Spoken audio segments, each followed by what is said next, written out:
All right, if you're watching this video, you want to know, should you pick up the Bowers Wilkins Pi7 S2s? Now, of course, these headphones right here, these are supposed to be God tier level headphones, especially as stated from some of the top reviewers on YouTube.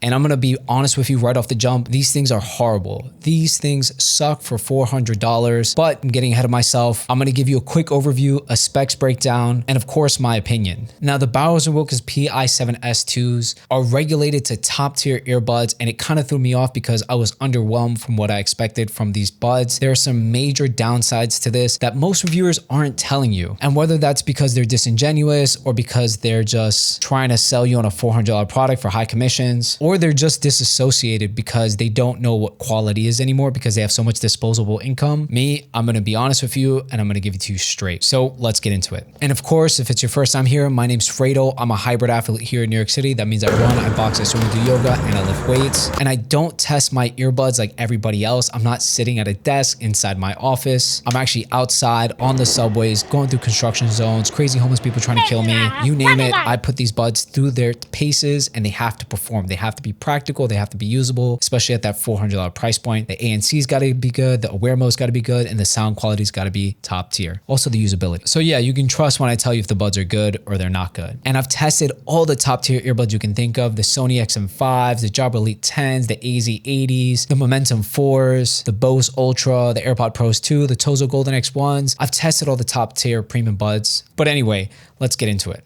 So right off the bat, when it comes to these earbuds, there's one big design flaw that makes them completely unusable. It's not the terrible app. It's not the terrible controls that don't allow you to switch from ANC to aware mode or transparency on the fly. It's not that they're limited to Bluetooth 5.0. It's not that the case is big and chunky. It's not that the case feels cheap. The biggest design flaw that does not make these worth $400 is the bud ergonomics. Now, when I'm talking about bud ergonomics, I'm talking about right here. As you can see, these buds have very hard edges. Right here, this part right here, it just ends. So when that sits in your ear, it's very sharp and it applies pressure and it makes it uncomfortable. Now, of course, everybody's ears are different and your results might vary, but multiple reviews have understated how these fit, and they fit awful. 35, 45 minutes into listening to music, these start causing pain and irritation on my ear or in my ear. I could honestly forgive all the faults of these buds if they just were comfortable and they sounded good, but unfortunately they are extremely uncomfortable. So if you want these buds, consider that first, because what's the point of spending money on buds that are not comfortable in your ear?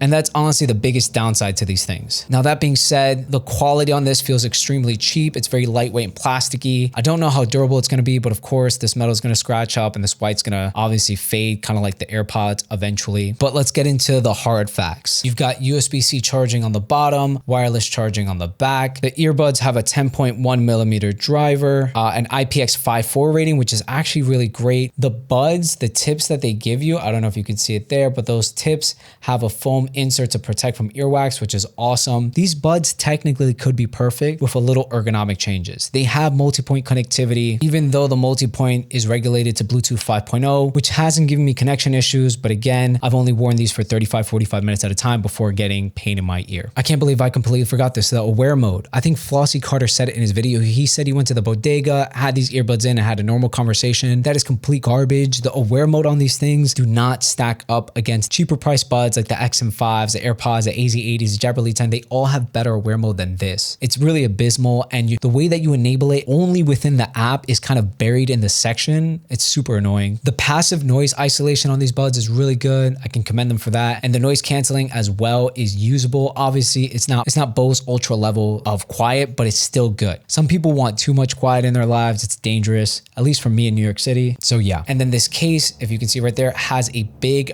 button. Now that button is retransmission feature, which pretty much means is that you can stick a USB-C cable here that's 3.5 and connect it to any device that doesn't have Bluetooth and create a closed Bluetooth ecosystem so you can listen to music. Essentially what that means is I can take my old vintage iPod, plug it in to here with a 3.5 to USB-C cable and listen to my iPod with Bluetooth headphones, which again sounds great. And that's initially why I wanted to pick up the Bowers Wilkins Pi7 S2s. But the fact that the earbuds aren't comfortable makes this not enjoyable. Certain earbuds do certain types of things. These earbuds technically should be for enjoying music, not so much for working out or commuting per se. These buds intended use from a high-end company like this should be comfort and sound quality. And they kind of dropped the ball on those two things. So at that point, this kind of disqualifies these buds. I can't understate how disappointed I am with the Bowers Wilkins Pi7 S2s. They're a super underwhelming bud that feels cheap and is hindered by incredibly uncomfortable and of course unusable because of its app. Now, I would love for them to come up with a Pi7 S3, which has a more ergonomic fit, and then these buds would be a real contender, even if the case is a little chunky and cheap feeling, because the Bose Ultra case is a little cheap and chunky feeling as well. But at least they gave us wireless charging on this. Bowers and Wilkins, you guys can do wonders and actually create a competitive product.